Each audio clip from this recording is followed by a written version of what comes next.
Yeah. Okie dokie. Well, it is very nice to be back, and I don't know if anybody was caught out by our little intermission last week of no class, but oh yep, Abelardo, Sheila, I almost was. So today the main theme is talking about anxiety, and so I've been all at 6s and 7s because, like, I have to remember Saturday mornings it's my class. You know, I've got to lead this class, and so I've got it really ingrained into my kind of automatic memory. And so then last Saturday I woke up like, oh no, I've forgotten class, and then I looked at the email from Sheila and is like, where are you going to be in class? I'm like, oh, I stuffed up again. Anyway, it's kind of unusual for me to stuff up like that. And why? Because I have a lot of worry beforehand about whatever event and thing, you know, that's coming up. I think about it a lot. And interestingly enough, I've found that if I just forget about whether I'm miserable or not, and actually just use the worry, it's very, very useful, because it means I'm usually prepared for things and I'm usually early. And it's quite rare for me to stuff up, though I have been stuffing up, but it's much rarer. And so there is something about anxiety and worry that can be incredibly useful. And really that's what I wanted to focus on today, and focusing it on again, kind of tying it to the 3 scopes. So the lower scope approach to something like anxiety is to at least how not to make it worse, how to calm down and not make things worse. But there's a lot more than we can do, and a lot of self-help groups and a lot of popular psychology just has all of this information about how to not make things worse or how to live with it. Middle scope approach is to find the wisdom in anxiety, because anxiety isn't the problem, it reveals the problem. So what does it reveal to us? What's the deeper truth? So we can really start probing the deep meaning of life questions there, middle scope. Again, there's even more that we can do. Higher scope approach is to take all of that experience of anxiety and use it, because there's so much energy bound up in it. We can use it. We can use it to benefit others. We don't even have to manufacture the energy. It's already there. So we channel it for the benefit of others. So there's this very wonderful range of approaches that we can have. And I wanted to kind of go through a few of those today, because at different stages in our life, different approaches are going to be possible for us. Sometimes we can barely keep our head above water, and other times we can really go for it. So it's great to have this range that we can use. Oren, you have your hand up. I'm not sure if do you already have a question? Yes, I actually have a question. I need a translation. Now, what does it mean to stuff it up? Oh, right. To make a mess of it. Okay. Yeah. It's instead of saying to F it up.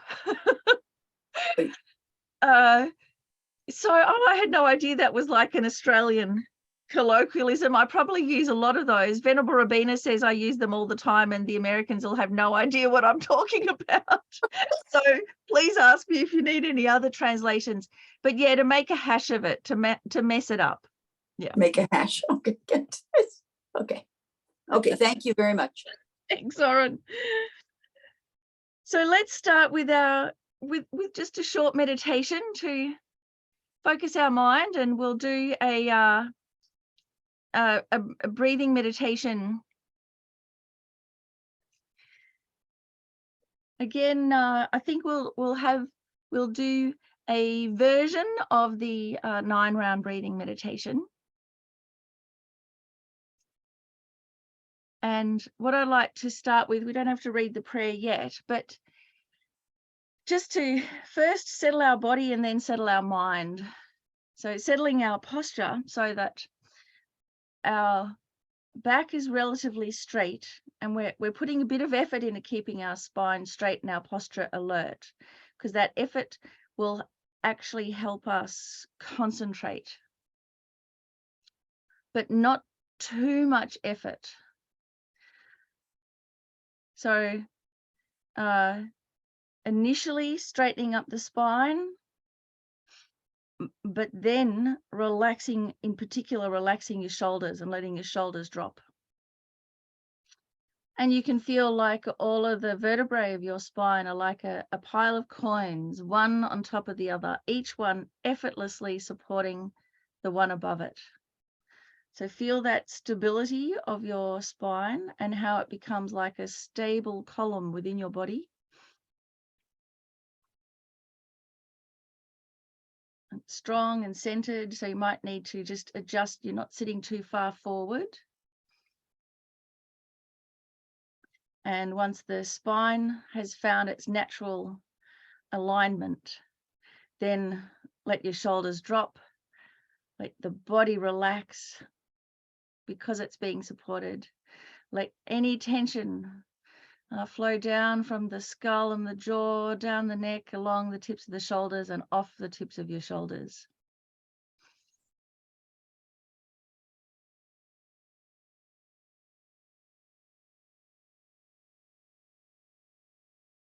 And then naturally our focus has been drawn inwards. So we can just rest our attention gently on the breath. We don't have to focus intently. It doesn't have to be 100% attention, just about an easy 80% attention on the breath, relaxing the mind.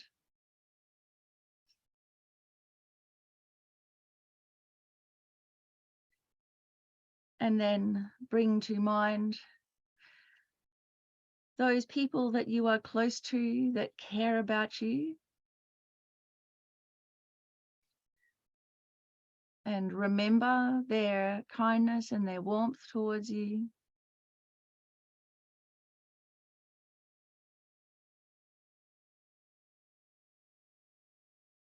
Bring to mind all the great meditators and saints in all the traditions, the Buddhist tradition and the other religious traditions in the world, the great practitioners who have, in their myriad of ways, worked for the benefit of sentient beings from the past all the way till now, and bring them to mind and feel their warmth and care, how it also touches you.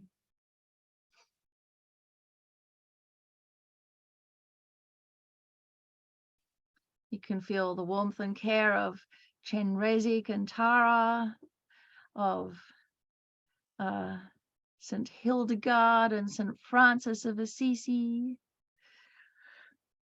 of Shantideva, of Shariputra,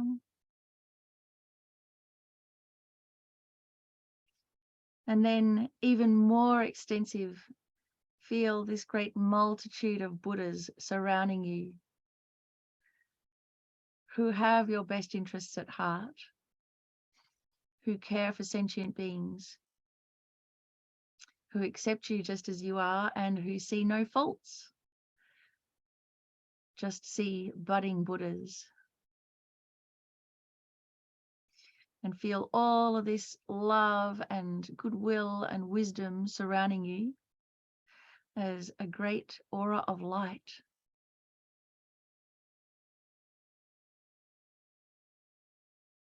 We can recite the refuge prayer, refuge and bodhicitta. I go for refuge until I'm enlightened to the Buddha, the Dharma, and the Supreme Assembly. By the merits I create through listening to the Dharma, may I become a Buddha to benefit all sentient beings. And feel the meaning of this prayer, a light in your mind, settle into your mind.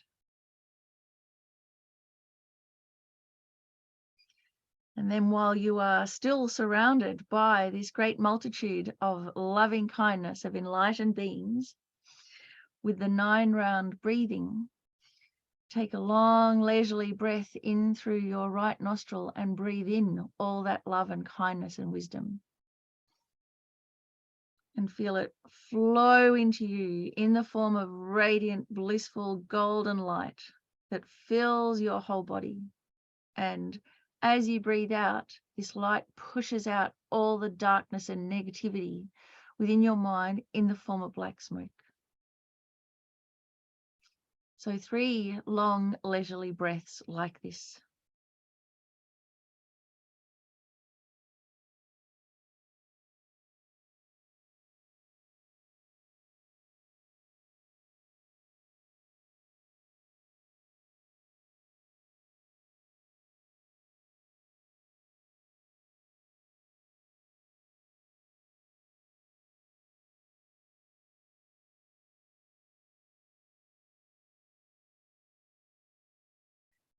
And then when you're ready, swapping the nostrils over, this time breathing in through the left nostril, absorbing all of that loving kindness and wisdom, breathing it in deeply into your very being.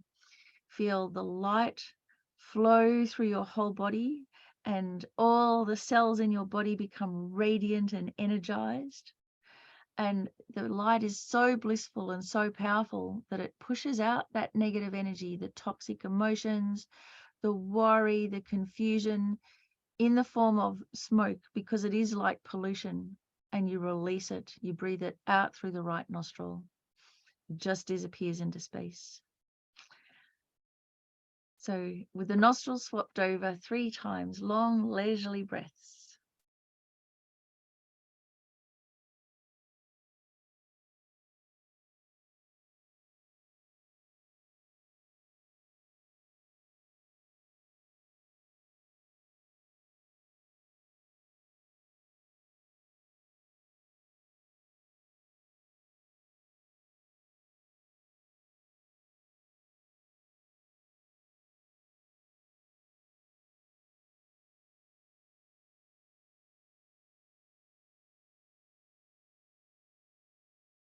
And when we do the final 3, breathing in through both nostrils and out through both nostrils. Again, feel this blissful light flood through your body and really energize you. That your body becomes light and supple. And when you breathe out even the very subtle negativities. Even the very most deep and entrenched negative habit patterns. The most sticky of the delusions. Right to the very tiny last little atom of negativity or toxicity, breathe it out and feel that the smoke actually begins to grow thinner, a little bit more like mist as you get down to the very subtle ones, until the air is completely clear.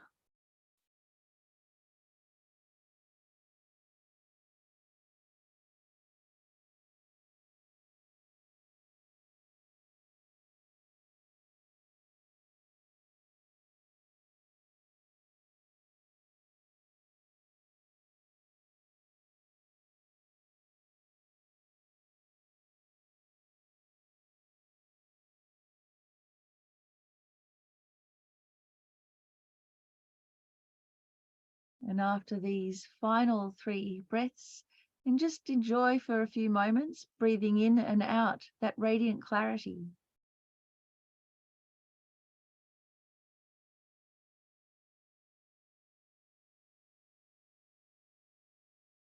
And recognize that clarity as the innate, pure nature of your mind.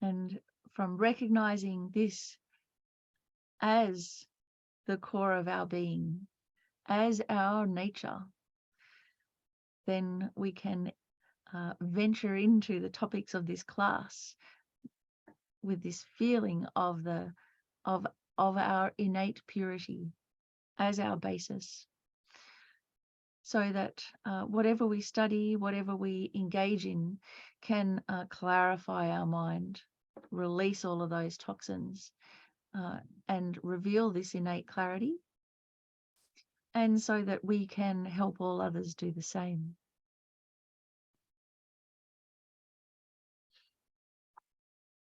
So when you're ready, you can bring your focus back to the room,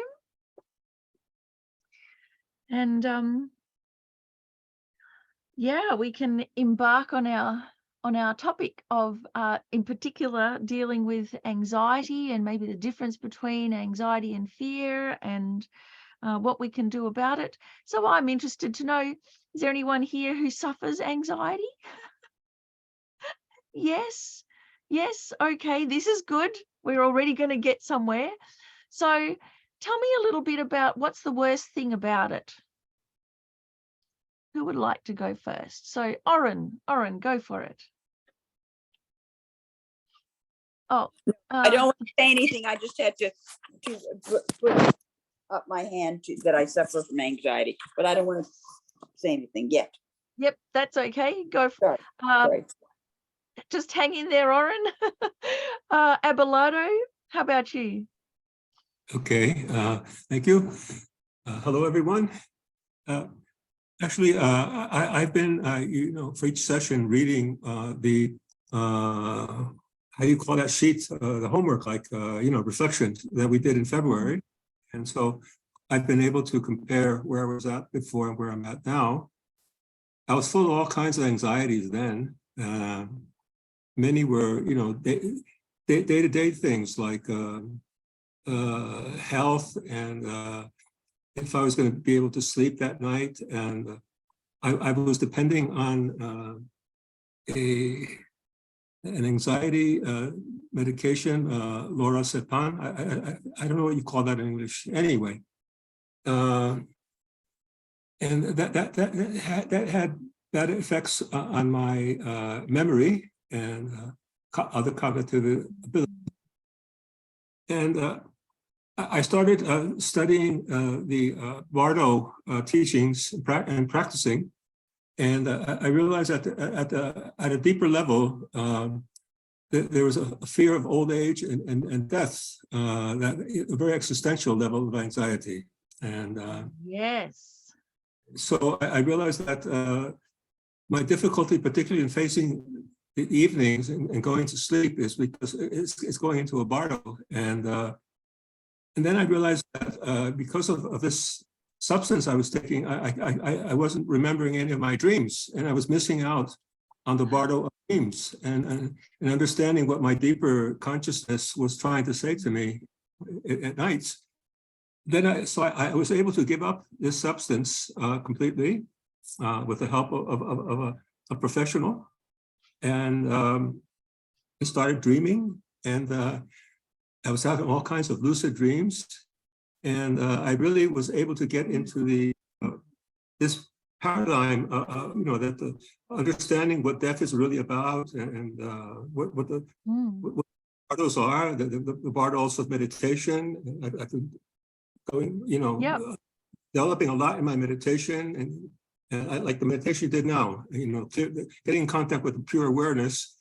And then, the bardo of death, the bardo of dharmadhatu, then the bardo of becoming again, so all of that, I can experience that much more real, and I can see how the similarity is between the dreams and that. And now I look forward to the evenings. So it completely changed. It's so evocative how you describe it, Abelardo. You've just said my entire point of the class, which is really how just getting to that deeper truth. So often, as you have so eloquently said, we're worried about a particular thing that's going to happen, or whether we can sleep or not, or whether I'm going to forget about class or whatever. And we just delight on that, the initial appearance, and get incredibly tense about that, instead of, as you were saying, just going, well, what actually am I worrying about? And there is this existential worry that maybe we go to sleep tonight and maybe we won't wake up, and am I ready for that? Or maybe we go to sleep and what's going to arise in our mind? Do we trust ourselves? And so those existential questions, if we can get below that surface of the immediate appearance, like, oh, I've got sleep problems, and think, well, actually, what is the problem? then we can really get somewhere. So it's such an amazing journey that you've been going on, Abelardo, through this, changing the approach. And one of the really interesting things is interpreting my lucid dreams the mornings after, or while I'm having them. I still don't have the ability to be in the dream and know I'm in the dream, and to channel it, modify my dream. But anyway, I'm working on that. But it's so how much one's inner self is wise and sets up all these kinds of scenarios and weird things that happen, but which, if you ponder on it, you can develop so much understanding of yourself, what you need to work on in your karmas and so on and so forth, So I'm really excited with that. Yeah, I'm my own teacher at nights now.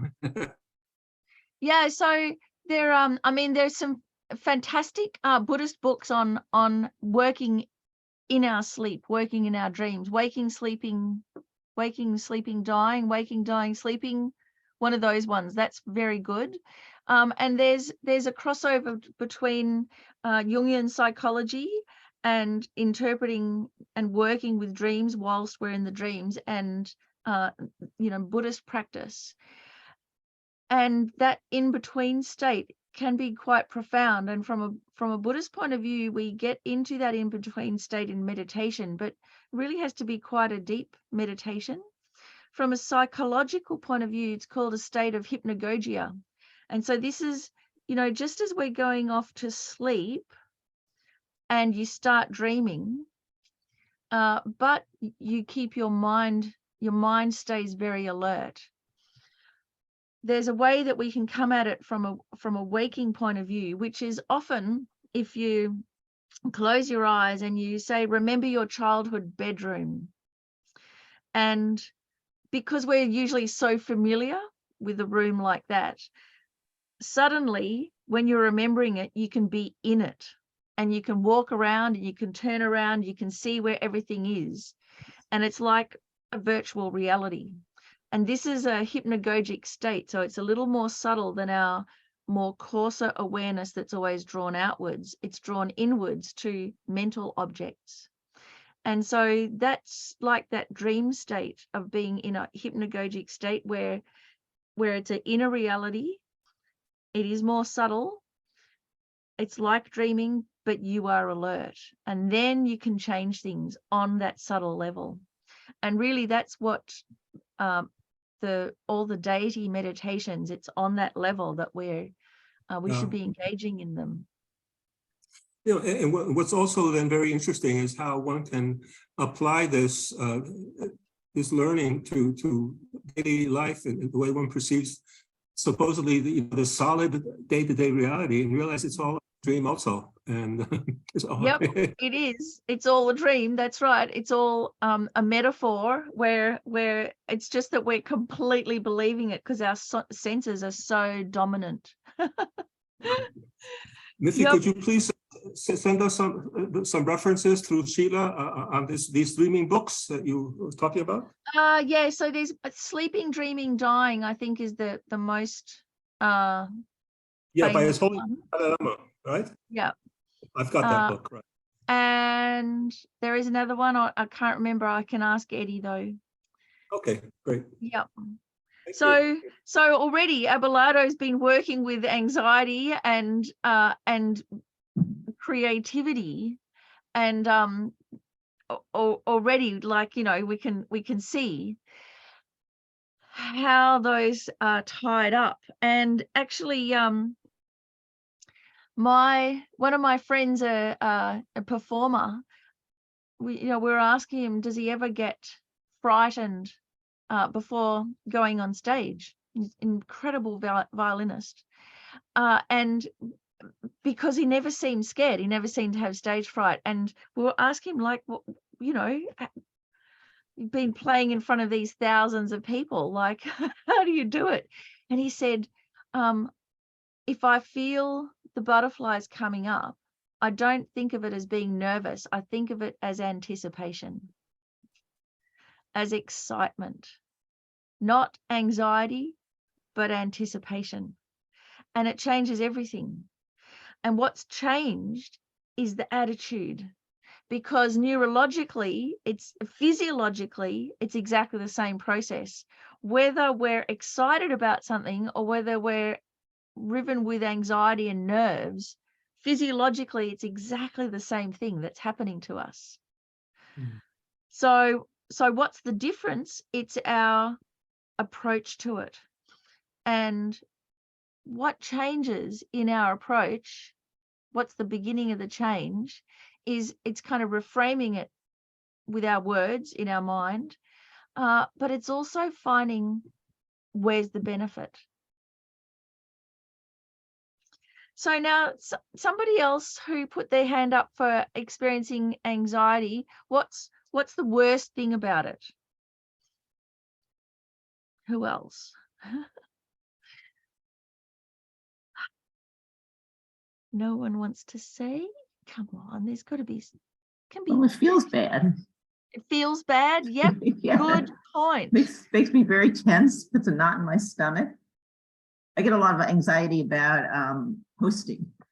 Oh yeah, So yeah. I'm I hear always you, like, Sheila. I get on in the middle of the night on an empty screen, and I practice screen sharing, or I practice my little speech or whatever it is, and I'm still like, waking up in the middle of the night and thinking about it, and that morning, and sweaty palms and the whole bit. Yeah, and that's not fun, is it? It's quite exhausting. Yeah, it's horrible. But I mean, so one thing about that is that it's really lovely, because just hearing you say that just makes me think, wow, you really care.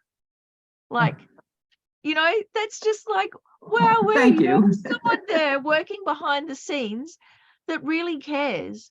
So that I find incredibly touching. And I can see other people nodding as well.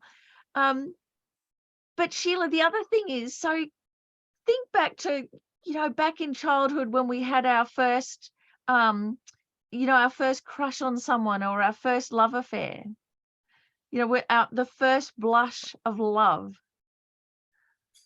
So physiologically, there's similarities, right? There's that feeling in the stomach, there's the butterflies, there's the sweaty palms, Yeah. And yet that was enjoyable and this is exhausting. So where's the difference?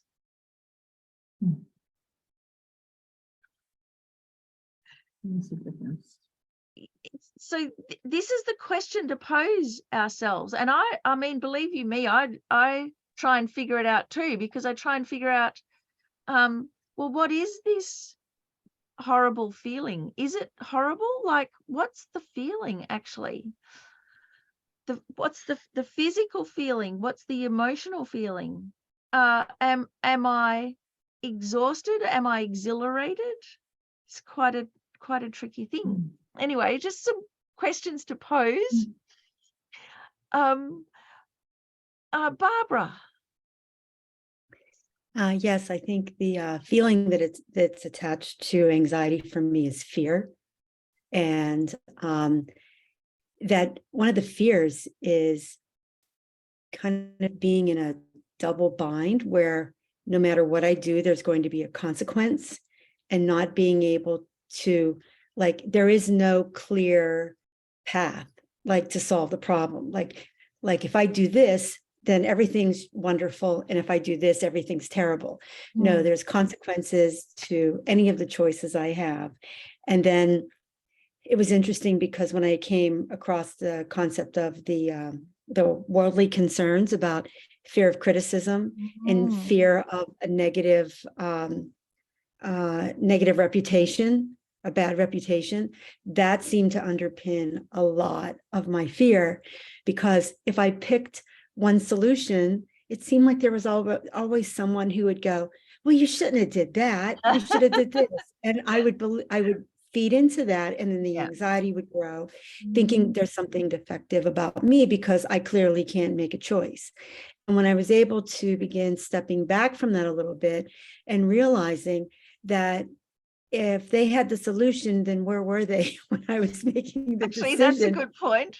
I never thought of that And- one. Yeah, true. Like, where were you when I needed you? It's okay in hindsight. Right. And if I didn't make the choice that they thought would have been good, well, they have a lot of hindsight coming in. You know, they can scrutinize my decision based on the outcome, but my decision was based on the information I had, not Yeah, on the that's final right. outcome. Because hindsight's like reverse engineering. You know, it's much easier to reverse engineer something than to invent it, than to find it Yes. out.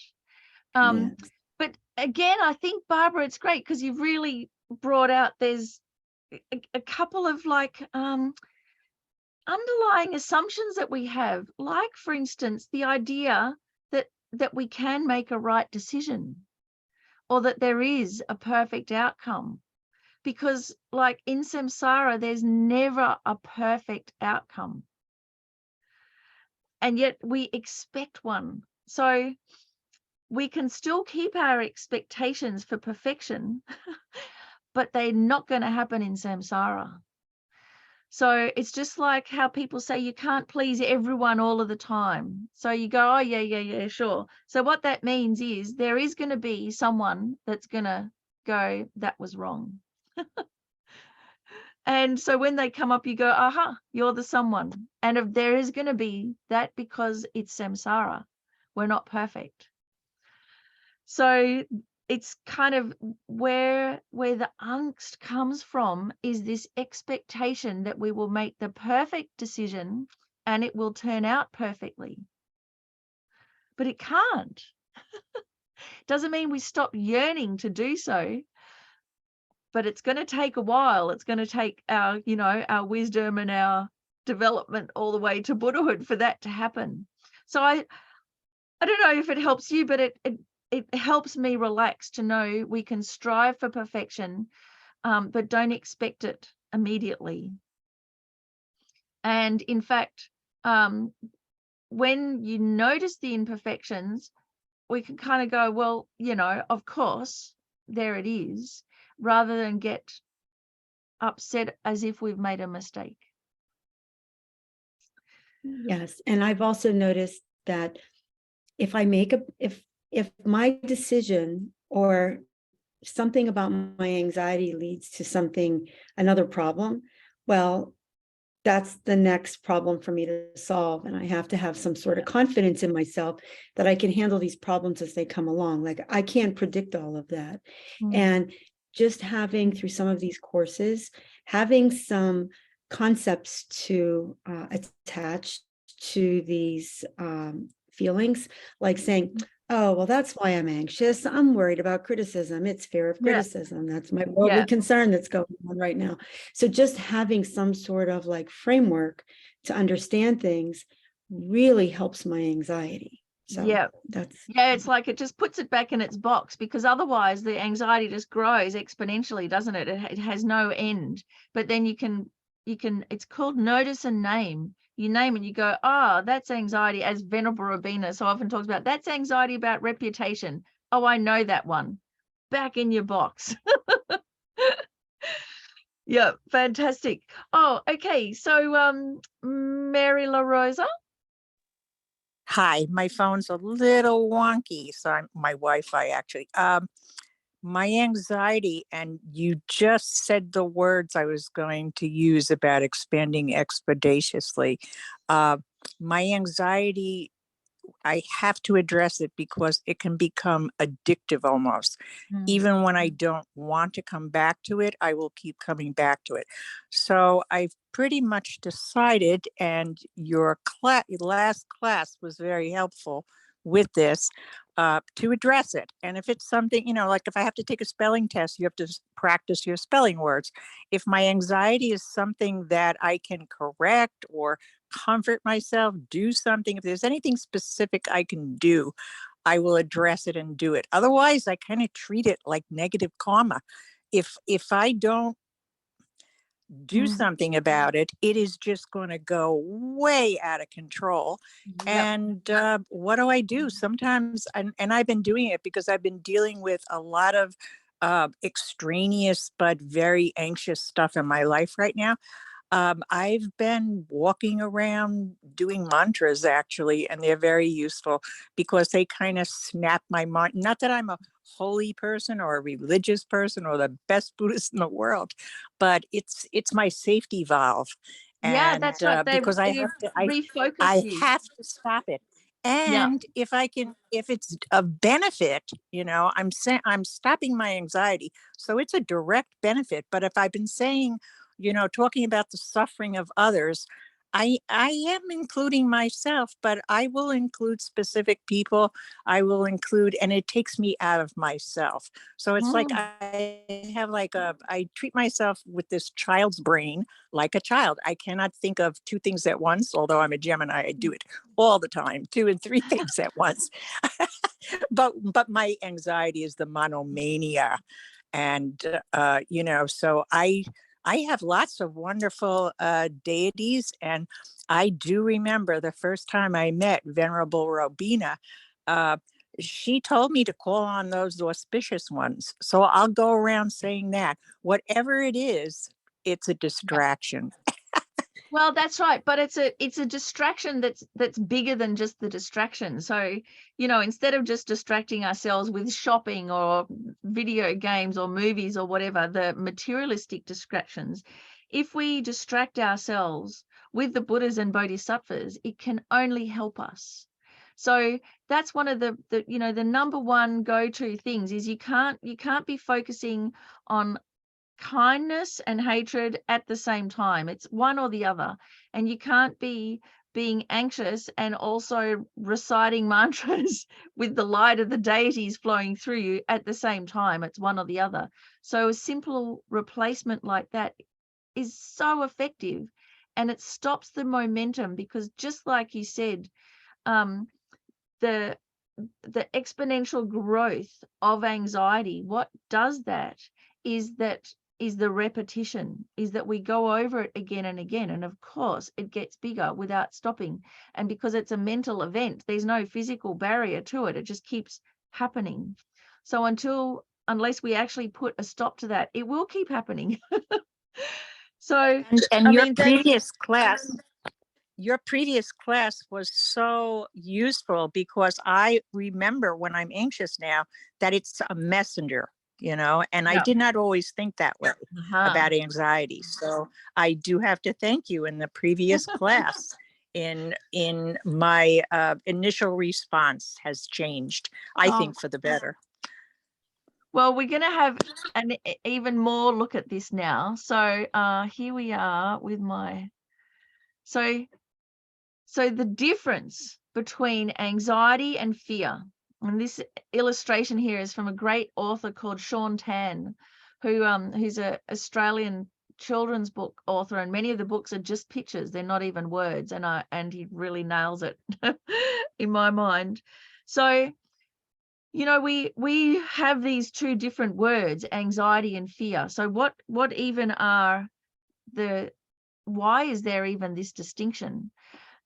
So one way that we can start unpicking this is to think, well, okay, so fear, it's one of those things. It's unpleasant. It's not a nice feeling, but it can be accurate. It reflects a dangerous situation. If we're fearful, then we're alert and we can keep ourselves safe or keep others safe. So it's crucial, isn't it? So if you're walking along, or if you're in a group of people and you get that fear,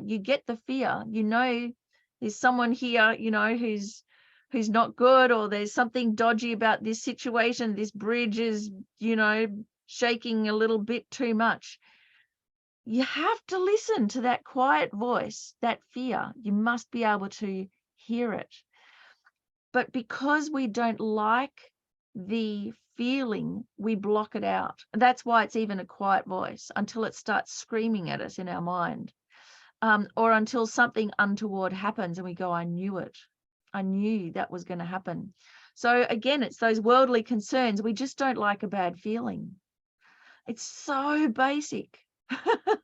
But the thing about fear is, even though we don't like a bad feeling, it arises, and that's good. We can't push it down. This is why we're alive to this day. So even despite the worldly concerns where we don't like it, we try to push it away, it's still there, and it keeps us safe by and large, you know. But then it can get out of hand. And so when it gets out of hand, this is often where we call it anxiety, where it's an out of proportion response, where our response doesn't match the reality. How we are interpreting the situation is a bad one because we feel bad, we think it is bad. So there are assumptions there. And of course, if we feel bad and then we think whatever is happening is bad, then we want to stop it and get rid of it. And then we miss the wisdom in there. We miss the what it's pointing to. So when we say anxiety is an out of proportion response, we've got to be careful we don't take it from a worldly point of view, where people say, oh, you know, just get over it. It's not that bad. That's like a worldly point of view. Actually, we've got to go more like how Abelardo was talking about, of it's out of proportion to this particular situation, but it may be very proportionate to an inner situation that's going on. So don't be swayed by the normal everyday response, ordinary response from people. We can go deeper than that. So one of the things about anxiety, of course, is that fighting against it makes it worse because it's engaging with it. So when we go, don't like it, don't want it, what we're doing is giving it our 100% attention and making it stronger. So just remember that when you start going, no, to relax, because that's not gonna help. It actually makes it bigger. So to have that pause, to breathe through it, to not panic and fight it. Panic, you know, as Venerable Robina so eloquently describes it, don't panic and fight against it. Just notice and name, breathe through it, and now what's really going on. Because if we fight against it, what happens is that becomes the force of habit. So we fight against it, we engage with it, we become more aware of it, then it's more likely to come up again. And so that fuels that, terrible cycle, isn't it? A lot of our anxiety comes from this grasping at a fictional identity. So this goes deep into the whole Buddha's analysis of why we suffer. It cuts straight to the root, which is this grasping at a self that does not exist in that way. So this fictional identity, this status or persona that we've put forth, but also this feeling of me, the real me, and this fear about the real me being hurt. And the grasping, that's when we have that fear, that's we hold on to it. It's like we grasp onto that appearance, that feeling, and we make it solid. And that's what creates the suffering, the grasping at it. So it's a bit counterintuitive, because when we hear grasping, we think like as if we're running towards it, but actually fighting anxiety is grasping. Fighting anxiety is holding very tightly to this thought, no, I don't want it, I don't want it. And suddenly everything's solidified. So I found this word in the Buddhist context, the grasping and the self-grasping. It's a lot more than what it first appears. Almost we could say it's being obsessed. And of course, the result of it is that the more anxious and the more grasping we become, the more alone, alienated, threatened, powerless we feel. And of course, when we're in that state, it's very, very hard to help ourselves. So biologically, we're hardwired to see danger. That's in there, and that's good, because it means we don't have to intentionally put energy into it. It already happens. It's an automatic thing. So with that being hardwired like that, we already have the energy there. So then it's about focusing the energy.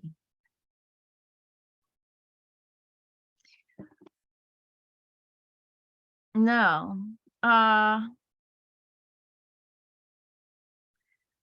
this is the example from the last course that I gave. And so this is where we start to get from the lower scope, just not make it worse, not keep the cycle going, notice and name, breathe through it. Now we come to the middle scope, finding the wisdom in the anxiety. And one of the biggest anxieties or the most obvious anxieties people have is a fear of flying. And what we can do is use our fear of flying to liberate us and to find a deeper truth. So it's kind of like I heard this saying of this guy that went off to, I think he had toothache, that's right, and he went to the dentist and then came back and his family's going, so how did it go? And he said, oh, look, my teeth were fine until my dentist pointed out they were full of cavities. And this is kind of like us, isn't it? We just think we're fine. Then the dentist points out that they're full of cavities. Then we don't like the dentist. There's like, it's your fault. If you hadn't have pointed that out, I would have been fine. So fear of flying, it's pointing out something. What's it pointing out? If we have a fear of flying, or if we have a fear of getting into a motor car, what's it pointing out? If you're a driver and you don't like being in a car with someone else driving, what is it pointing out? Who's got an idea?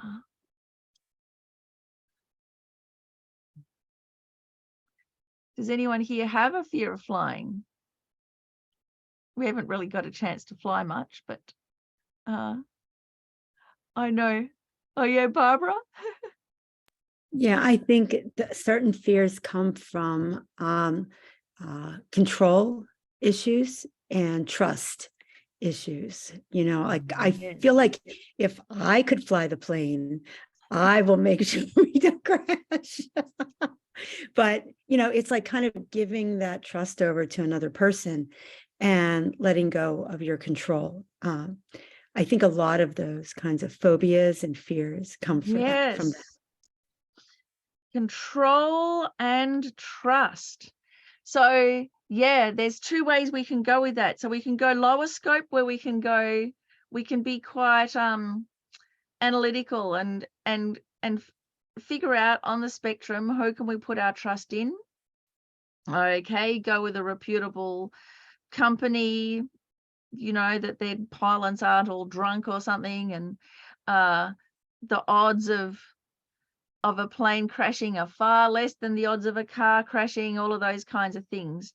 So we can talk ourselves down from the cliff in terms of trust, in terms of control. Then we can make an educated decision. We can also recognize, well, it is a fact we have very little control over things in our life. So that kind of talks us down a bit. But there's something else about trust and control. And the fact that those two things rankle us, that points out the nature of samsara. That's exactly the samsaric problems, that we have no control and that there is nothing to trust in samsara. And that's the truth.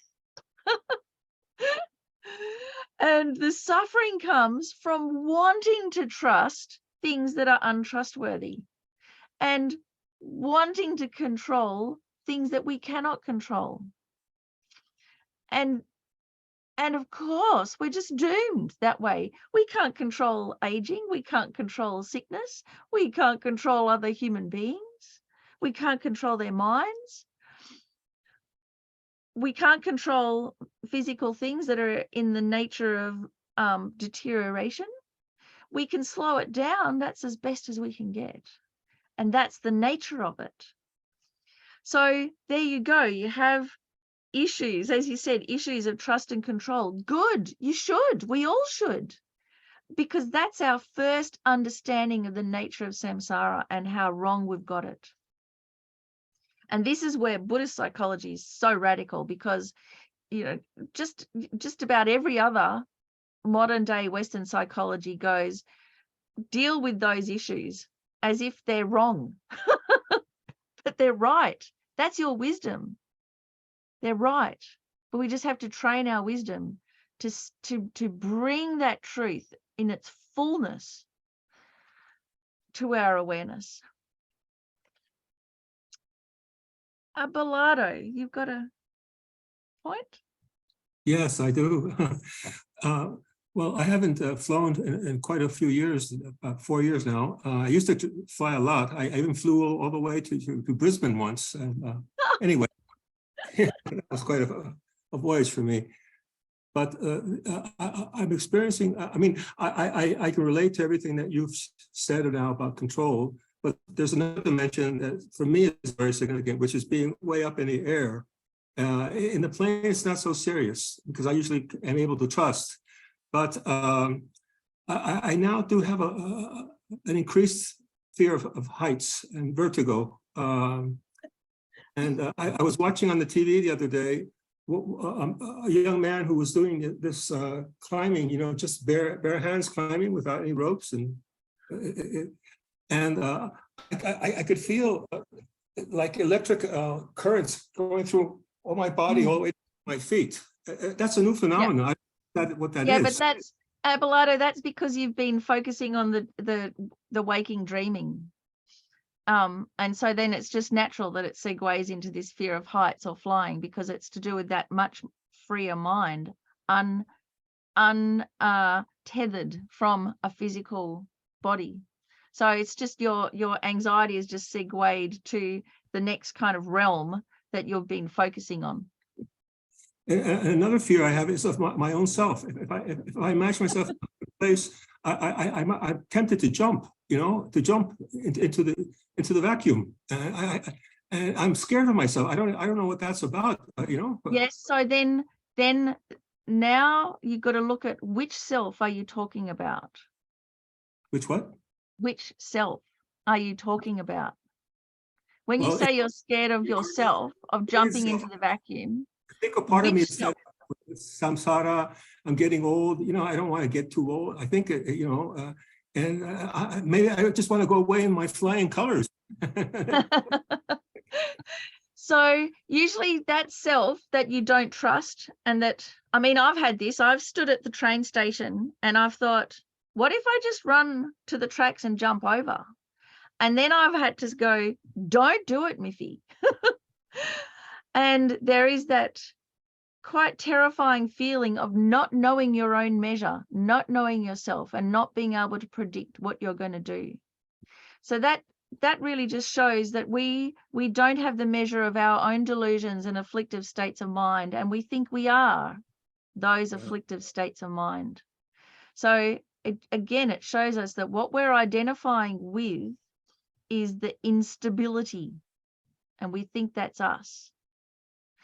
Which is why I wanted to do that breathing meditation at the beginning, because what we really have to identify with, if we're going to identify with anything, is the clarity.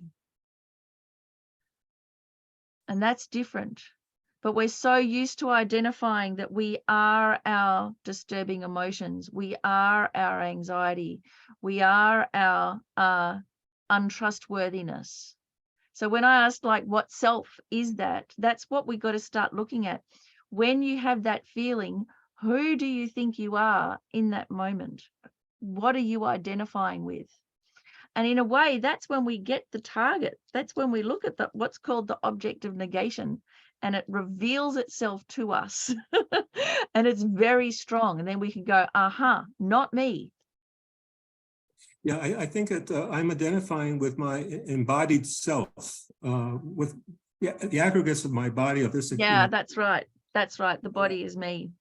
Yep. Yep. Now, was it Mary that also had her hand up again? Someone else had their hand up again. Yeah, it was me. I got over a fear of flying, I think on the inspiration of others. I had been on all sorts of the airplanes, including like 4-seaters that island hopped, and then I had this really bad experience in the air. And I swore I'd never go on a plane again. And I was fearful of going on a plane again. And then 9/11 happened. Well, before 9/11 happened, we had another instance of going on after something fearful happened. I live on Long Island, and there was a terrible incident where a man shot up a commuter train and the people on it. And that was the train my daughter and my aunt and myself, we used to travel on. Sometimes together. My daughter went in and out to Lincoln Center all the time. So she was like, that was her train line. And that day I thought she was on that train, and I had terrible anxiety and fear, as you can imagine, about that. And also going on the train again, but we all went on trains again. I did not want to go on planes. And after 9/11 and after being in a town that was very hard hit by 9/11, my town had the most funerals the mayor went in attendance to. It was something that I thought about doing, and I didn't want to just go up in the air. I was inspired by the bravery of others, and I went as far as I could go. That was Australia. And I was a namby-pamby. I've never traveled anywhere by myself. And I wanted to get on a plane again, and I wanted to go as far as I could go. And I'm still missing part of Monday as far as the time zones go. And I did not stay long enough. I only went to Sydney, and it was amazing. And it was only because others inspired me to do so. So, I mean, there's so much in that. So that being inspired by others, that's already going against that that self-grasping that's at the root there of anxiety. And so if you open yourself up to others again, it stops that alienation. And then instead of others being the threat, now they become the help, the inspiration, the ones that we can get into their slipstream. So already just emotionally, that's so skillful to actually turn the mind, instead of to the fearful things, to all of the natural help that is there, and the natural inspiration and the bravery of others, and to turn our attention to that. And it changes everything, doesn't it? That you can even, change what you're doing. But the main thing there is that when, when you hear about the train, and that was the train that you used to catch. I had a similar thing where in Brisbane here, these windows from the skyscrapers, 3 or 4 windows just slid off the skyscraper and crashed onto the ground. And I heard about that on the news, and it was the bus that I'd missed the bus, and I got a different bus. And if I had have actually got the right bus, I would have been walking there as they slipped down. So about 8 people died. Right. And I was listening to the news as it was happening, going, oh my God, that was me. And I was so worried I missed the bus. But what that reveals to us is important, because why are we fearful of dying? That's the question. Why are we fearful of dying? We are all going to die. So this is an inescapable fact. Why are we fearful of it? And really what these experiences point out to us is not, oh, it could have been me, how terrible. It's we're not ready. We're not ready to die. If we were ready to die, if we'd made peace with the world, if we'd done our bucket list, if we'd apologized to the people that we needed to apologize, if we knew that we'd done our very best in everything, we'd go, oh, well, it's a shame it's going to end now, but I did my best. And, you know, that's just from a worldly point of view. So the fact that we get the fear, that we go, that could have been me, that we get the shock, that points out to the degree that we are not ready to die. And it's very difficult to get to that intellectually, because when we sit down and we go, oh yeah, blah, blah, blah, blah, blah.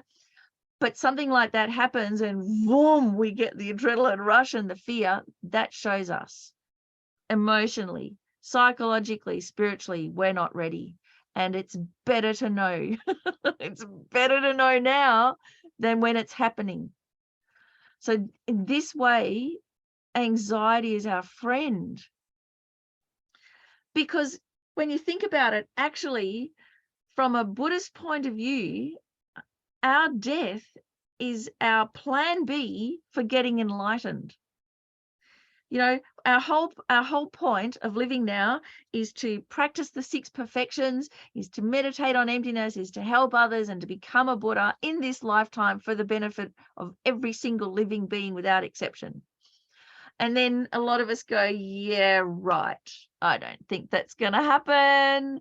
Maybe not in this life. And even then we've got to be very careful that we say, not, perhaps not yet. Don't say, oh, it's not going to happen.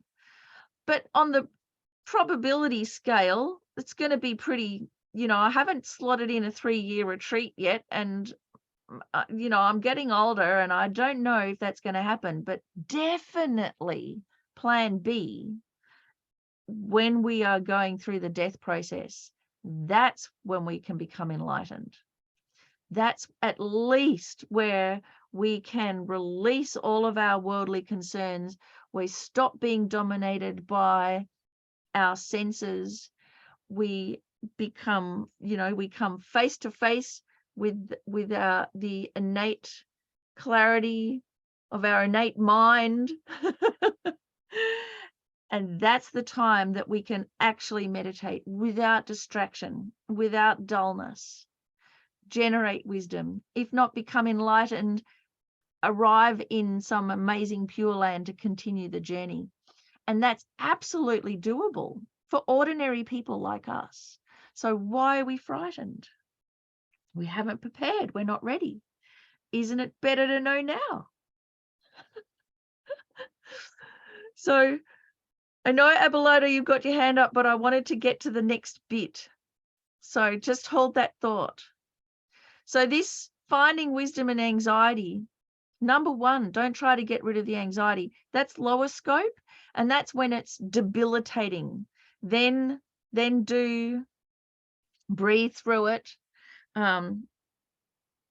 Change your body posture so that you at least mimic being relaxed. Change your diet, but don't actively try and get rid of the anxiety, because that solidifies it. And instead, as you're breathing through it, sit with the fear, notice, name, and start asking questions about it. And so the question, why are we afraid of flying, isn't that we're afraid of the plane's going to crash, because we know that actually the odds of the plane crashing are 1,000 times less than us dying in a car accident. Anxiety shows we have regrets and we're not ready to die. And this is like having a sneak peek at our own psyche. It's so important. And we can do something about that right now and actually die with a relaxed, content mind naturally. So fearlessness, if we want to be fearless, it comes from acknowledging the fragility of human life, how we have no control, how there is nothing to trust. It comes from acknowledging that and going on anyway. That the trying to grasp at permanence, find something to trust, find a way that we can have control. That's just a little psychological trick that'll keep us distracted, like distracting a baby, but it's not going to fix the problem. So, you know, we might sit in that plane and we might tell ourselves, we might talk ourselves, you know, down and talk about the odds of dying and you know, no, don't worry, you just feel like you're going to die, but you're not actually going to die. All of this grasping at permanence, it might help in the instance to calm us down, but it misses the opportunity. And it's not true. It's not going to help us in the long term. So yeah, if we're beginning to really freak out, we've got to have those methods to calm down, but don't stop there. Actually start looking face to face with that fragility. And when we see how fragile our human life is, then it becomes apparent to us what matters to us, what is important to us. And, you know, that's why it's so nice to hear Sheila saying, you know, that she gets worried about the screen share and practices and things, because it shows this is what's important to Sheila, is sharing the Dharma and how important it is, and how important it is to not stuff it up. And that's something to be so happy about. So where this leads us to, the wisdom, which I hope we got to today, is the misconceptions about the causes of suffering, about the causes of our anxiety. And these misconceptions are the 4 misconceptions that are associated with the second noble truth, the truth of origin, or the true cause. So we have 4 big mistakes or misconceptions that we have about why we have anxiety, why we have suffering. And so the first one is that we, if we can't find an immediate reason, we think there is no reason. So it's called causeless. We assume we cannot identify a reason, that there is no cause for our suffering, that it's arbitrary or random.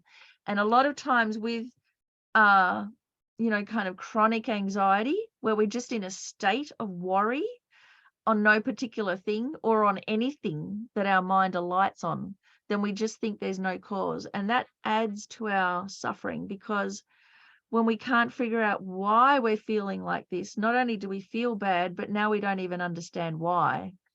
We think it's stupid. We start feeling guilty. So anything that we experience is a result. It necessarily had a cause.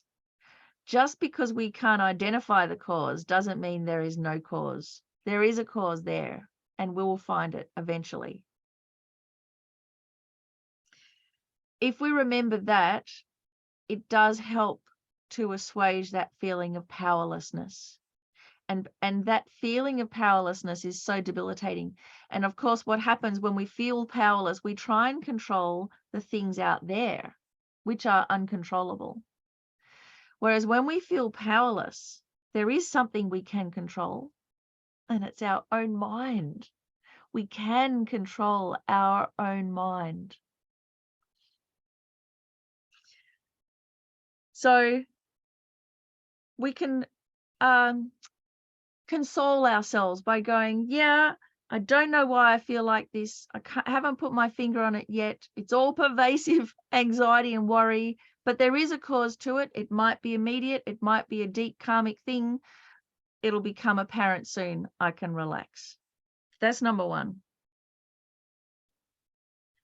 Number 2, we identify the wrong cause. We identify something, but it's wrong.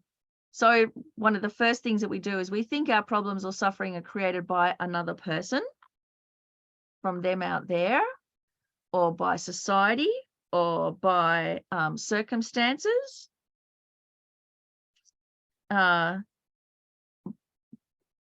a punishment from God. So The wrong cause means that we do analysis, we search, and we alight on something, but it's incorrect. And because of that, it's going to actually create even more suffering. And because our senses are always drawn outwards, and because we believe appearances, we think we're anxious because we're on the plane. Actually, the aeroplane has revealed our anxiety to us. That's there all the time, just latent. The plane isn't the cause.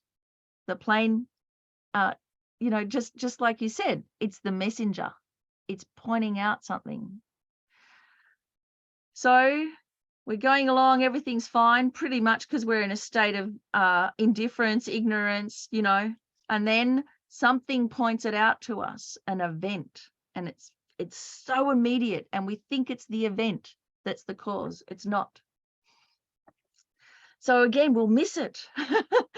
If we alight on this wrong cause, we'll miss the wisdom. So we go, thank you, aeroplane. Thank you, anxiety, for pointing out the state of my own mind.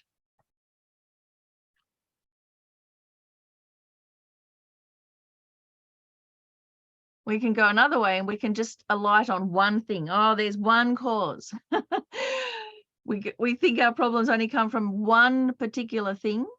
And if we just get rid of that, we'll be fixed. But as we know, there are so many factors at play. We can't just blame one. And I don't know about you guys, but I watch those air traffic disaster shows. I love them because the analysis in there where they try and find why did the plane crash, and it's never one thing, ever. There's a combination. And this is so important to know, because often when we look back at disasters in our life, we can be riddled with guilt. We can just think, if only I had have done this thing, if only I hadn't slept in, if only I had have called them before they killed themselves. And we settle on this one thing, and then we beat ourselves up about it and get so riddled with guilt. But it's never, ever just one cause. It might have been that, yeah, that might have made a difference.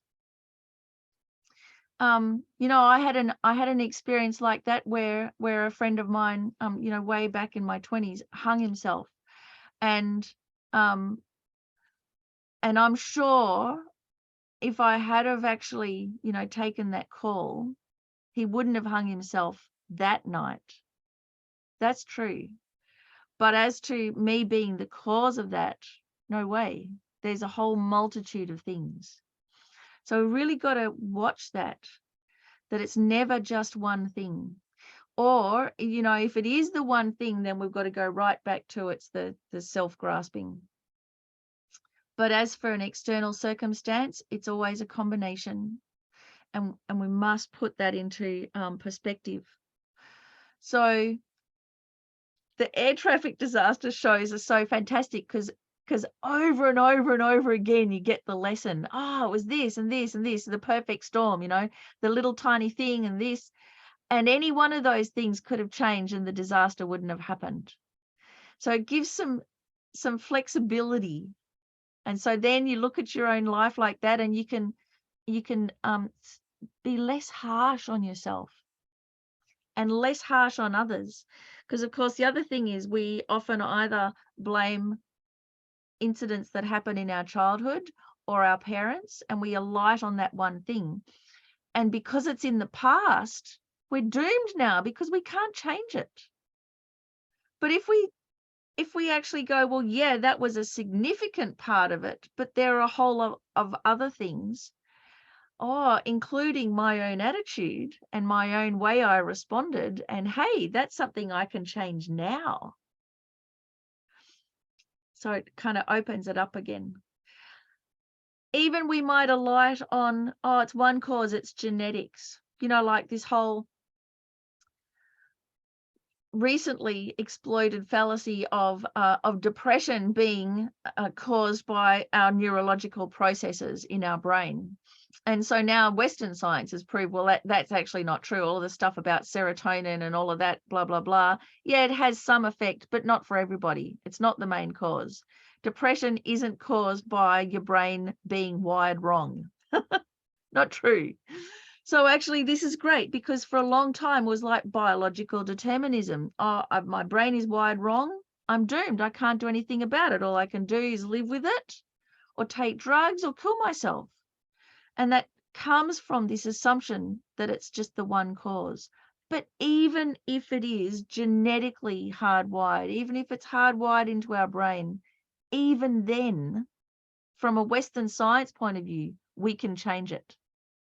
So that's really good to know. There is no one cause.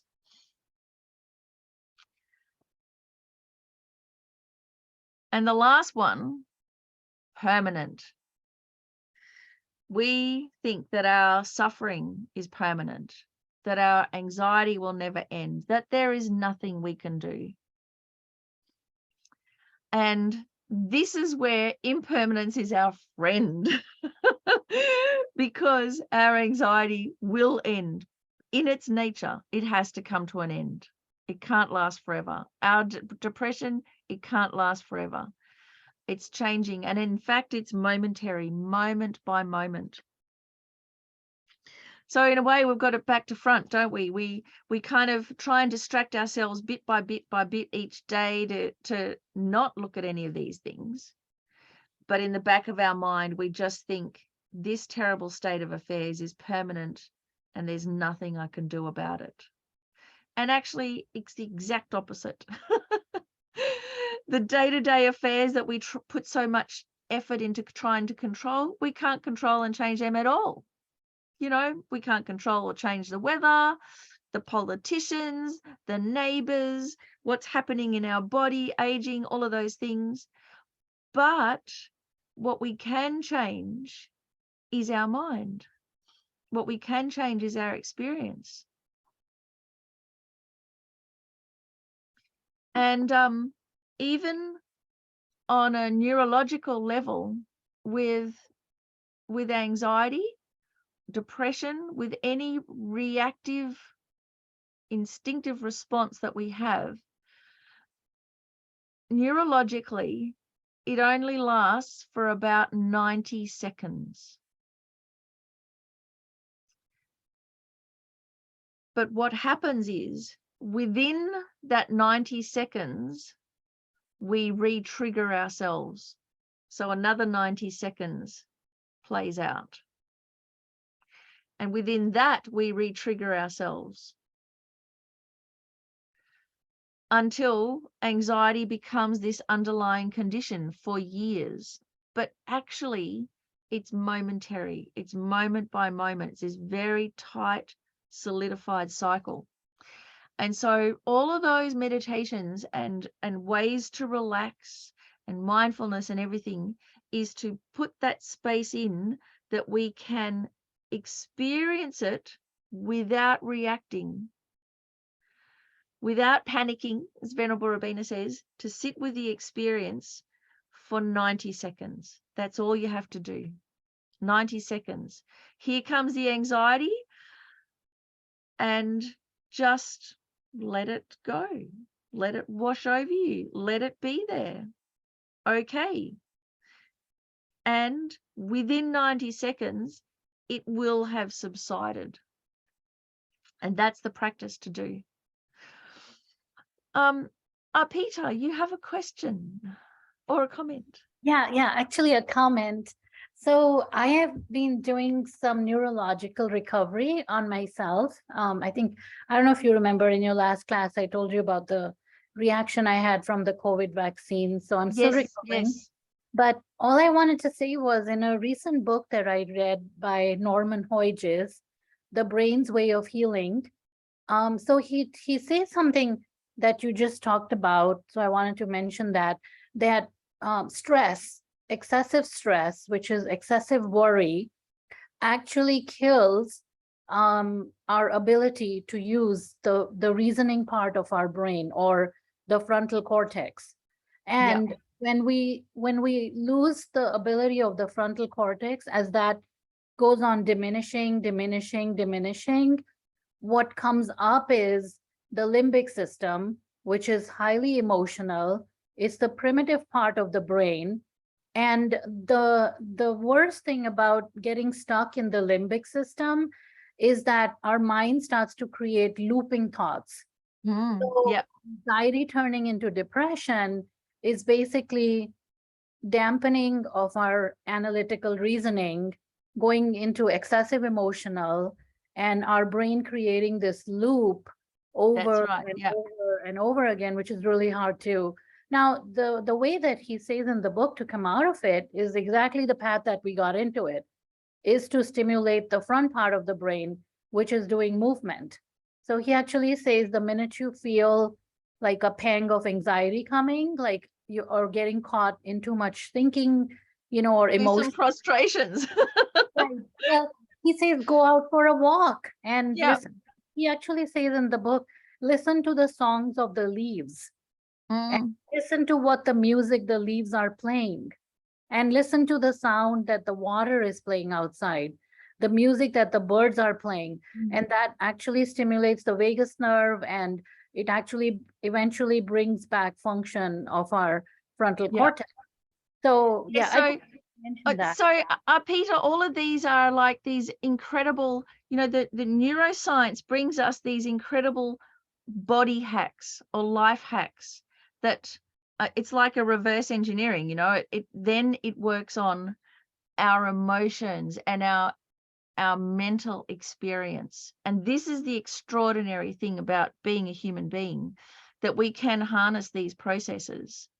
And so if we get really good at it, we can harness it from the physical side to work on the mental. But from this kind of Buddhist point of view, what Buddhism has to offer is the bit where Western science falls down, because Western science still conflates brain and mind, brain and experience. So how we change our brain, our our limbic system, all of those things affects our mind. And Norman Deutsch is so amazing about this, because he says how we use our mind then can affect our brain.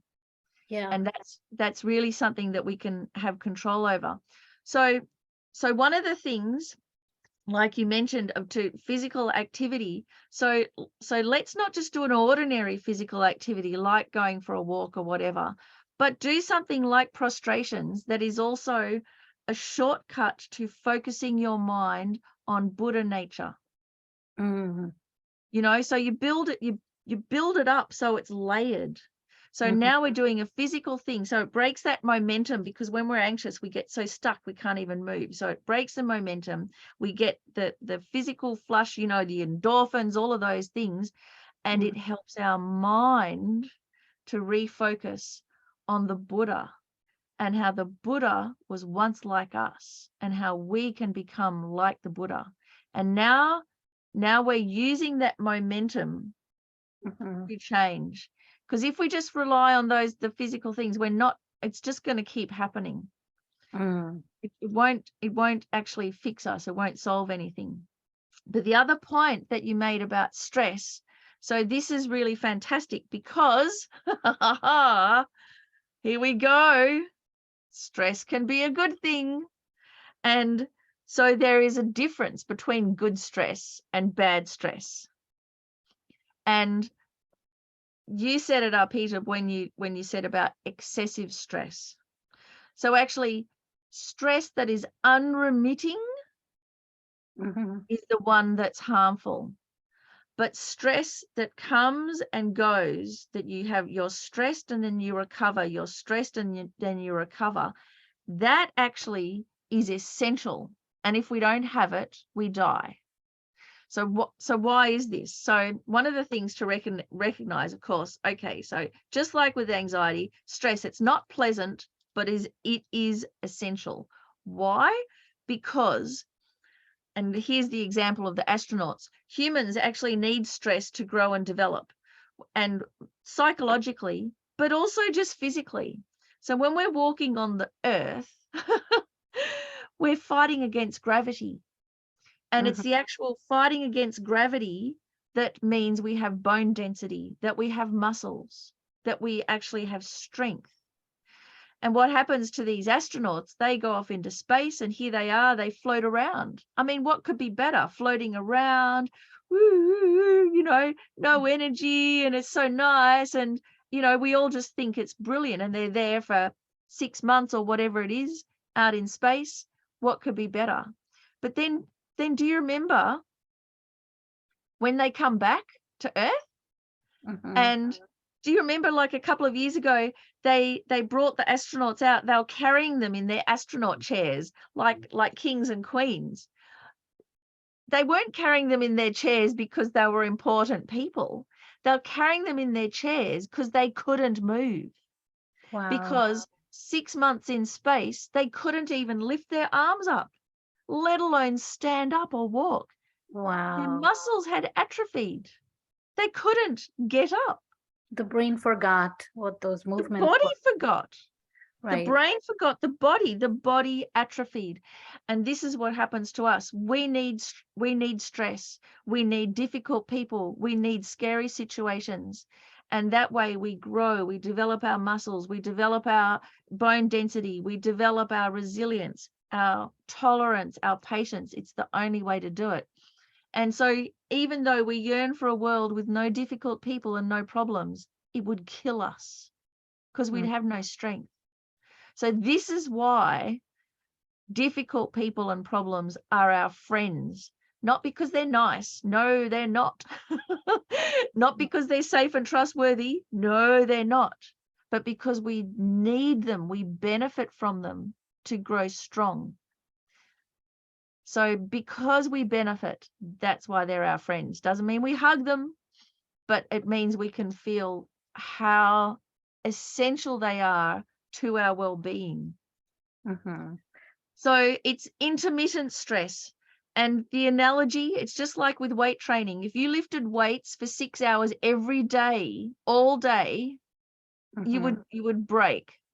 Right. But if you do the weights and then you rest, and then you do the weights and then you rest. And it's the same with us. We need problems, and then we have our safe space where we recoup and we think about it. And remember our Buddha nature and stop that acute situation. Because actually, Peter, and you know, the samsaric state is actually a state of continuous trauma. When we're in samsara, we are all traumatized all the time.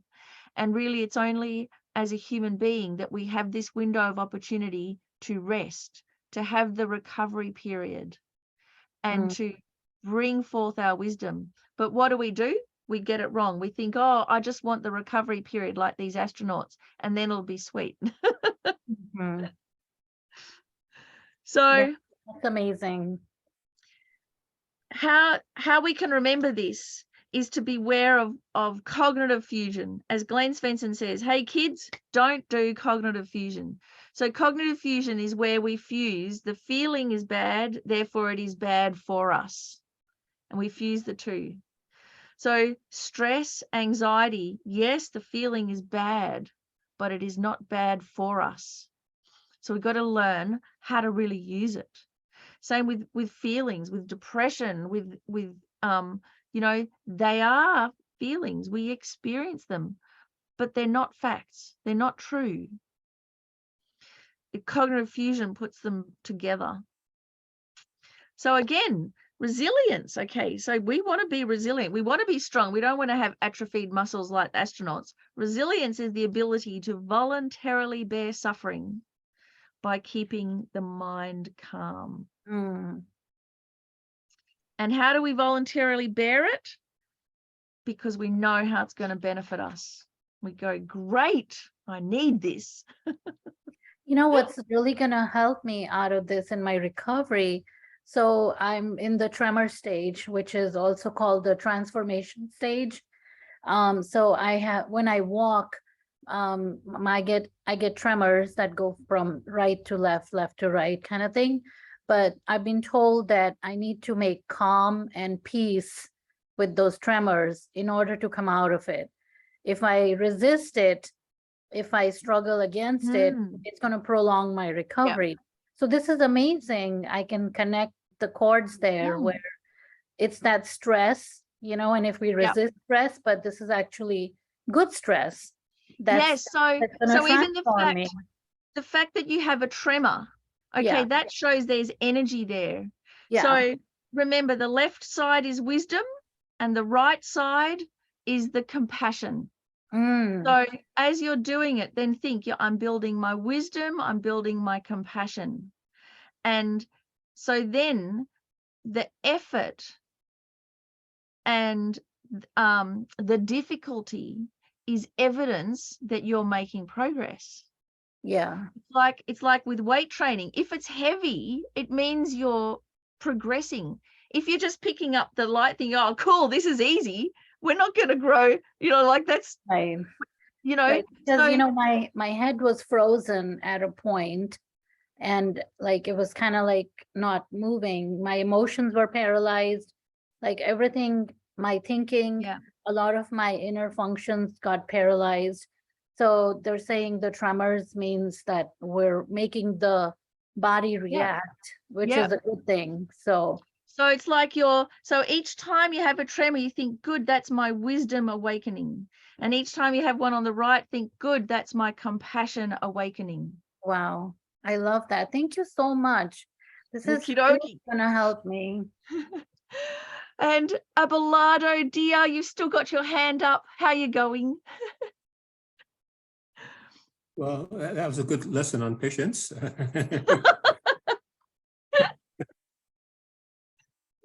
Well, I'm going back to the context we were in before about, you said something very interesting, that in facing death, one should be able to, say goodbye and ask forgiveness for any harms one done and so on. And I recalled that my parents, my father died in 2005 and my mother in 2016.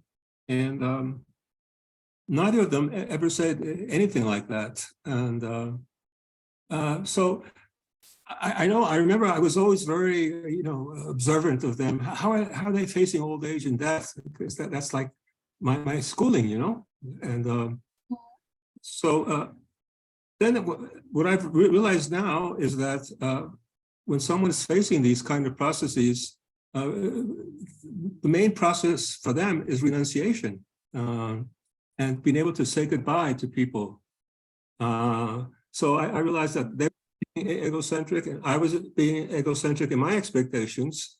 And now I am coming to a kind of reconciliation of these two needs, And so I think what you're saying is correct. One should be able to say goodbye and ask forgiveness, and people ask oneself forgiveness, and everybody happy, hopefully, and then we can all.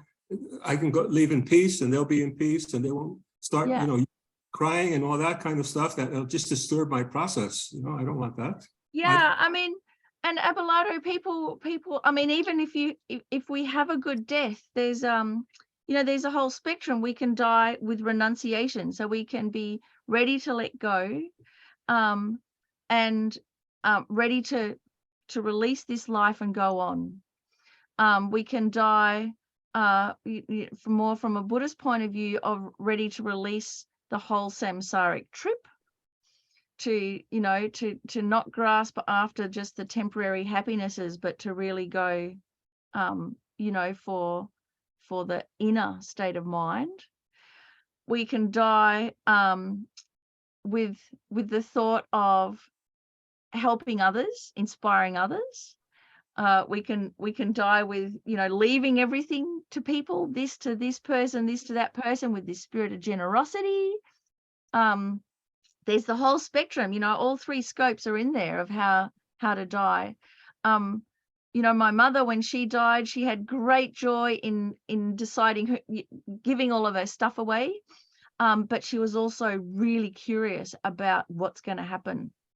She's like, oh, goody, all these years of meditating on the death process, now I get to see what actually happens. So she was actually kind of quite perversely excited about it. And actually, if we have refuge in in the Buddha, Dharma, and Sangha, if we have refuge in our lamas, we have guru devotion, and the main refuge, of course, being observing karma, cause and effect, so that then we have confidence how we've lived our life. Then we put our hands in the guru and off we go. Right. So now we didn't have a chance to do the meditation, so maybe we'll do the meditation next week. But the meditation takes us to the higher scope, which is the taking and giving meditation, or Tonglen. And it's how to actually just kind of break open our self-cherishing. So we'll have a go at that next week, I think, in that case. And let's dedicate, because we've gone over time, and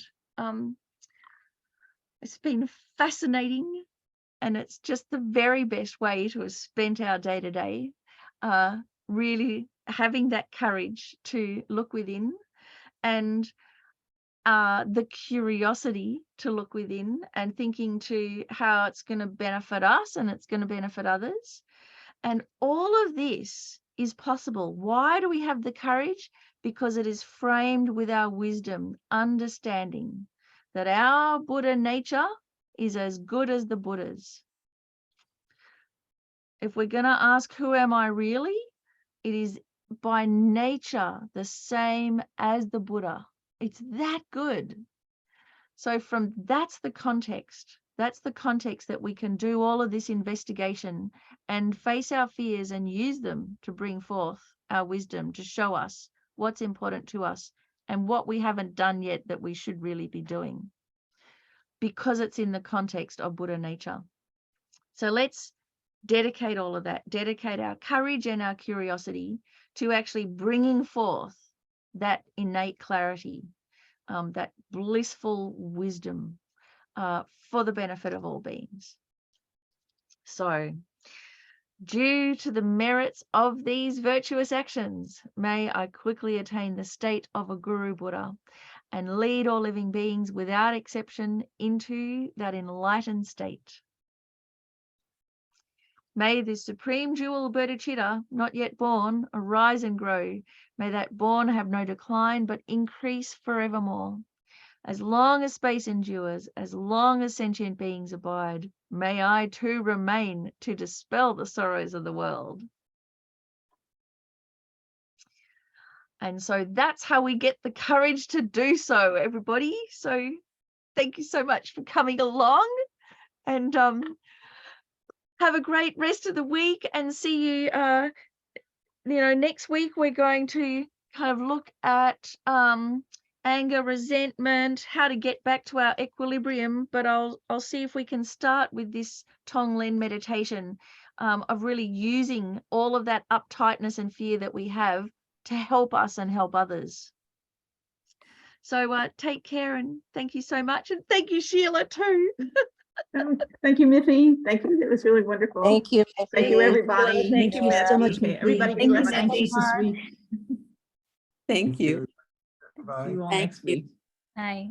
You, Sheila and Miffi. Thank you all.